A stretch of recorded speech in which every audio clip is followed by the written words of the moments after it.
اعوذ باللہ من الشیطان الرجیم بسم اللہ الرحمن الرحیم۔ اللہ کے نام سے شروع جو نہایت مہربان رحمت والا ہے۔ السلام علیکم ورحمۃ اللہ وبرکاتہ۔ رسول اللہ صلی اللہ علیہ وآلہ وسلم نے فرمایا، جسے بدشگونی نے کسی کام سے روک دیا اس نے شرک کیا۔ لوگوں نے کہا، یا رسول اللہ صلی اللہ علیہ وآلہ وسلم، اس کا کفارہ کیا ہے؟ آپ صلی اللہ علیہ وآلہ وسلم نے فرمایا، اس کا کفارہ یہ ہے کہ وہ شخص یہ کہے،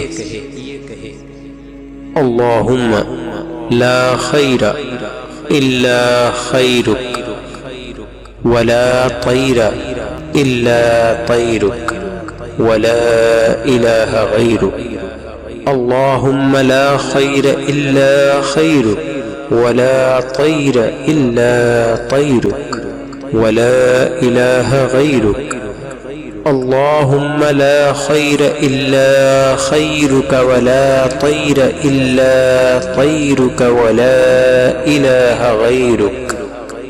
اے اللہ، تیری بھلائی کے سوا کوئی بھلائی نہیں، تیرے شگون کے سوا کوئی شگون نہیں، اور تیرے سوا کوئی الہ نہیں۔ مسند احمد 7045۔ جزاک اللہ خیرہ۔